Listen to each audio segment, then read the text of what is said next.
Spectre Divide has 8 total sponsors, 4 of which are already unlocked and available for you to play as. But there are still 4 more to choose from, and you can only unlock 1 at a time. So who do you choose? Well, let's talk about it. Alright, we're in the range now so we can go over all the abilities, because I am not about to spend 4,000 to unlock all the characters. And then once we go over all the abilities, we can rank the unlock based on difficulty, then their utility, and then my personal opinion on how I'm going to unlock the sponsors. Anyways, moving on, first on the list is Vector Dynamics. The signature ability is a dual lamp, which you activate this stem, which gives you fire rate, and lets you summon your Spectre towards that marker that you place. So wherever you're standing when you activate it, it'll place that marker and you'll TP instantly.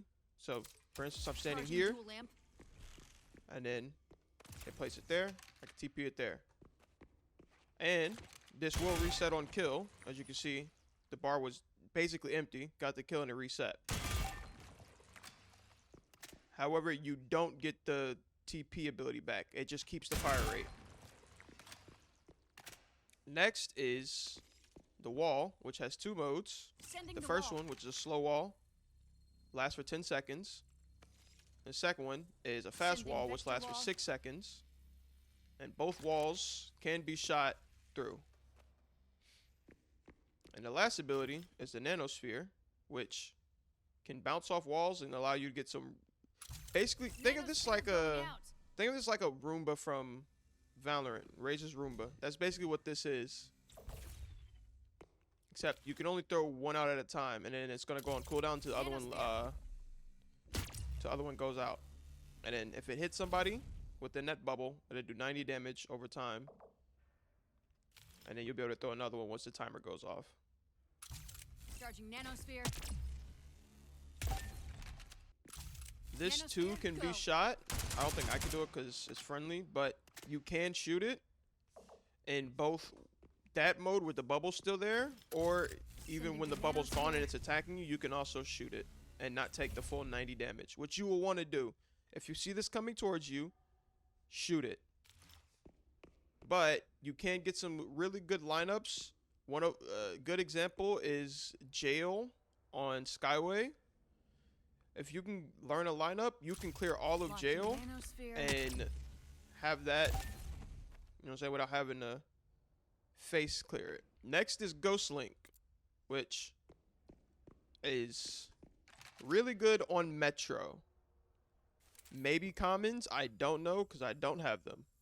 But their first ability and signature ability is the wall. This is just like Viper Wall, except you can't turn it on and off. It's you place it, it's up for 15 seconds, I believe. Let's see. No, it's up for 8 seconds. So you got 8 seconds once you put this up, and there's no cooldown, so you can put both up at the same time if you wanted to. And if you pass through this wall, it distorts your vision heavily, so don't walk through that. Next is your clone, Yoru clone, Mirage clone, whatever you want to call it.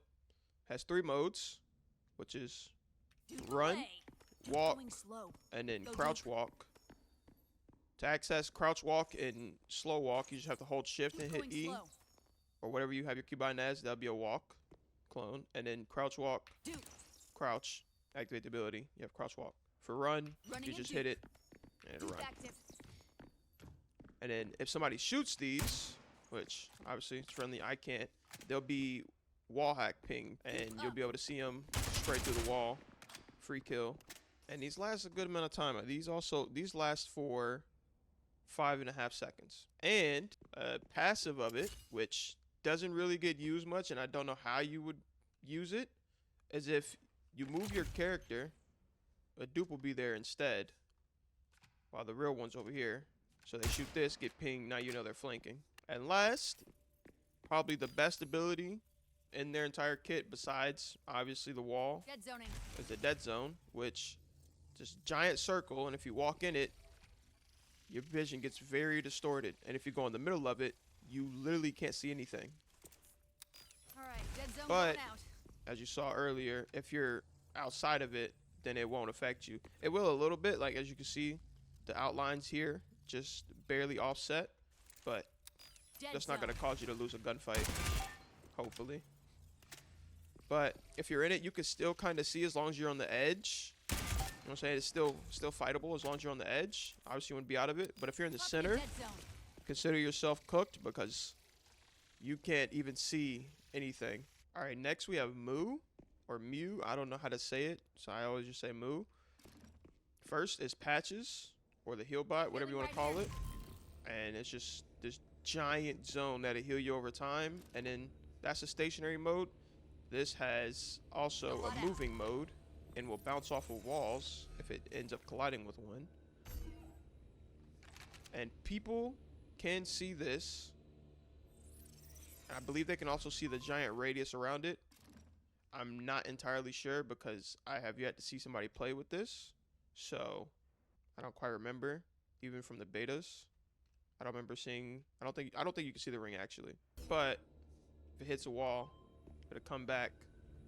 And this lasts for 12 seconds.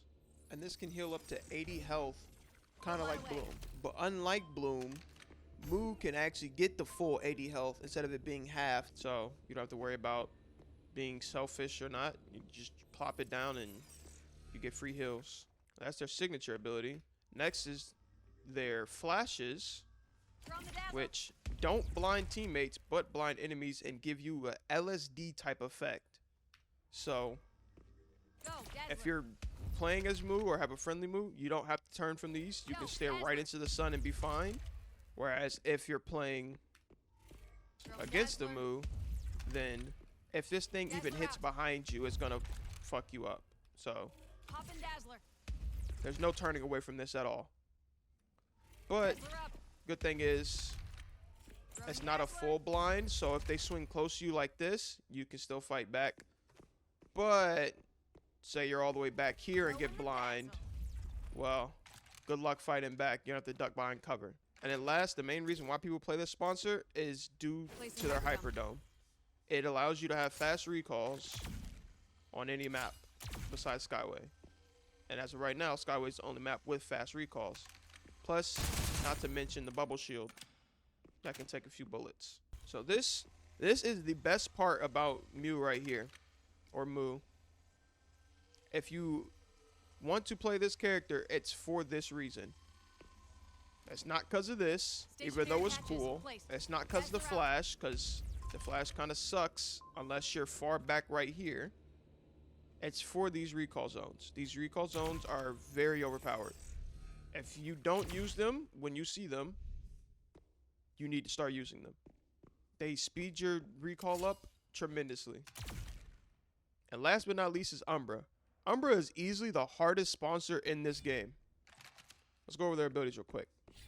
First is their signature, which is the recon wing, which you throw this, it sticks to a surface, and it gives wall hack ping. So, as you can see, recon wing out. They get ping, you can get the wall bang kill. Unlike on Riker, if you scan somebody, Wave scans up.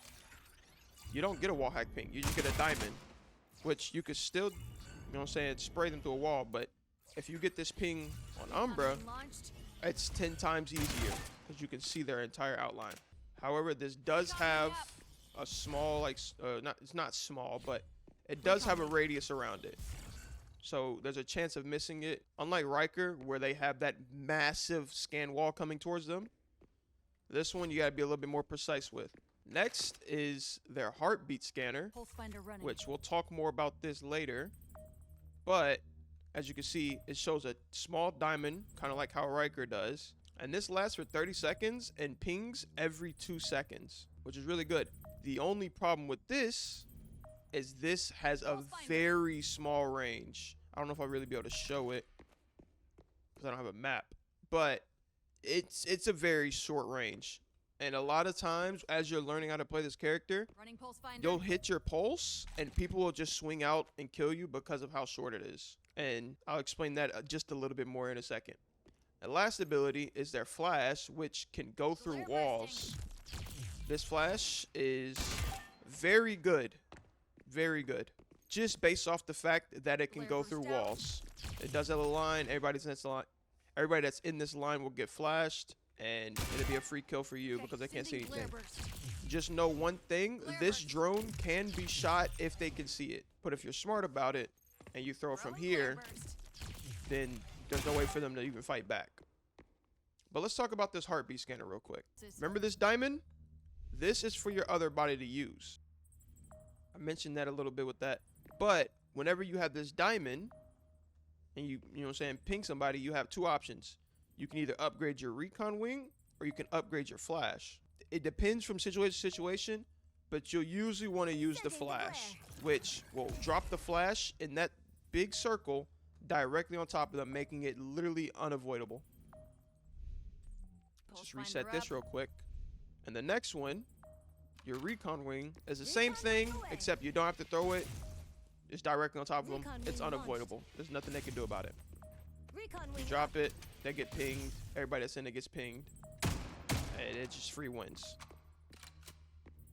But like I said, most of the time you want to use the C ability, and or whatever your keybind is, the flash. You want to use the flash because having this gigantic zone for a flash is absolutely broken.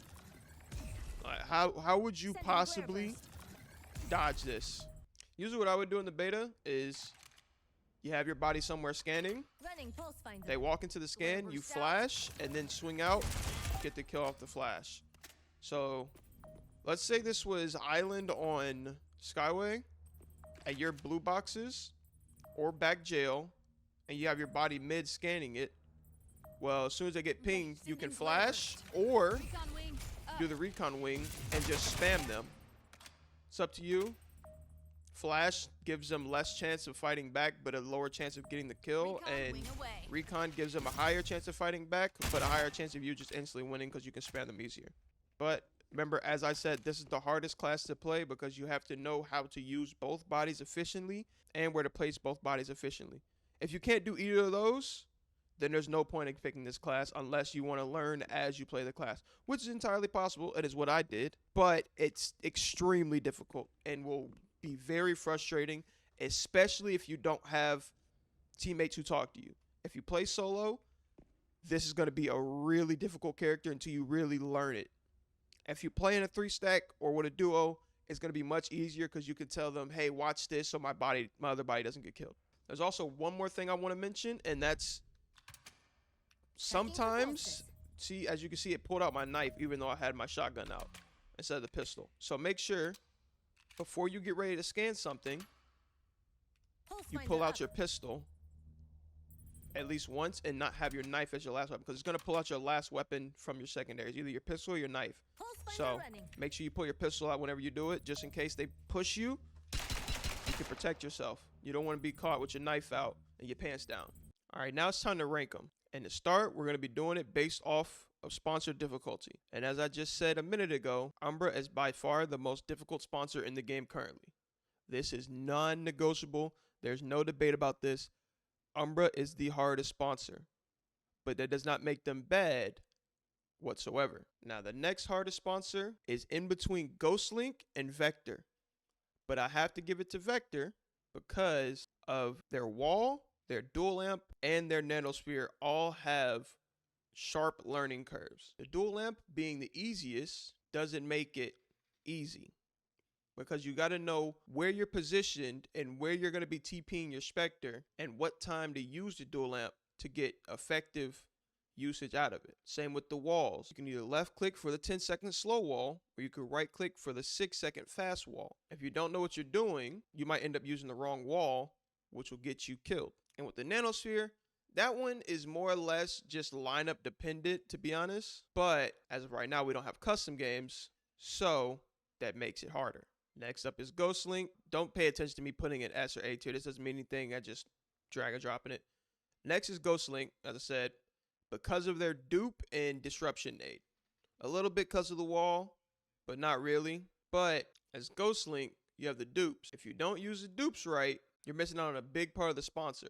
Because you see, with ghostlink, you also got to know when to make them walk or run out of areas. Not so much crouch walk, because nobody really crouch walks. If they see somebody crouch walking, then they're probably going to think it's a clone.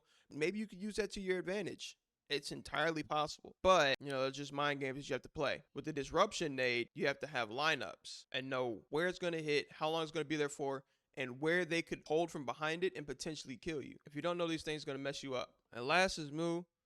Moo is very simple to play. You have a heal, you have a flash, and you have hyperdomes that allow you to do fast recalls. There's really no skill gap to be had with Moo. You flash, swing far away. It's as simple as that. You throw the hyperdome down, you get your fast recalls in. There's not much else about it. Now, if we go utility-wise, then I'd have to say Ghostlink is the best one to get, utility-wise. Because, as we all know from Valorant, or you may not know, wall smokes are good, and some maps depend on wall smokes. As of right now, we don't know what those maps are, but we do know that Metro is a really good map for Ghostlink as a wall smoker. And you don't want to have another Valorant type experience where a map comes out where you need a wall smoker and you don't have it, or they get buffed and you don't have it. So it'd be really good to have Ghostlink in this case. Next up would be Umbra, because they're another recon class, and Umbra is really good on Mill and Skyway in my opinion, but so is Riker. Riker's also good on Skyway.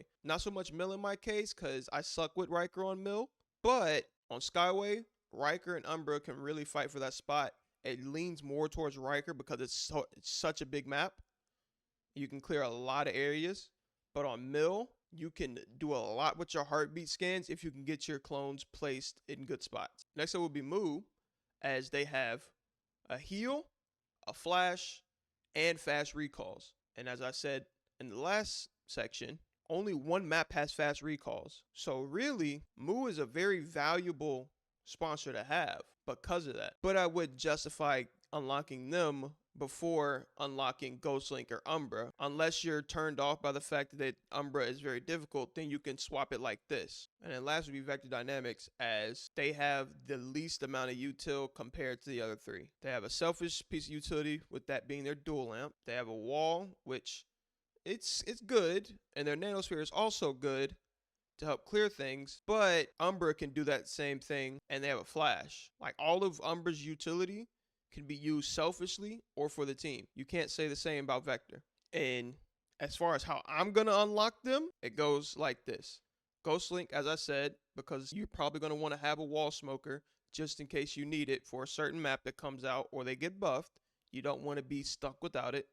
Plus, it's good to have the two different kinds of smokes. Next is, I'm a little torn, to be honest, because I want to get Umbra, but I also want to get Moo because of their fast recalls. So these two I'm still debating on. It's leaning more towards Umbra because it's the second recon class, but Moo also provides those fast recalls, and I don't know if I want to be stuck without fast recalls if it becomes that having that is actually really, really good. And then last for me would be Vector. I played them in the beta. I didn't like them. I don't really like their utility. Even though it's good, it's just not my playstyle. I'm not run in, go get a lot of kills. That's not me. I like to play smart, slow, and pick up frags when I get them. I'm not the entry player. I can, but that's not my style. So if that's your style, then you'll probably want to get Vector because of how aggressive you can get with it, and then the kill resets and all that. But this is my personal way of unlocking it, and what I recommend you unlock it as. You can flip these two whichever way you want. It's up to you. You can do it like this. You can do it like this. Umbra being last. It's up to you. I would just highly recommend getting Ghostlink for sure, either first or second, because you're gonna want to have both types of smokes, both dome and wall. But that's it for the video. If you found this video helpful, make sure to leave a like, comment, subscribe, do all those great things, and definitely share it with a friend so they can learn what you just learned, and y'all can both be ahead of everybody else that didn't get to see the video. And if you want more content, you can click on this tip video right here.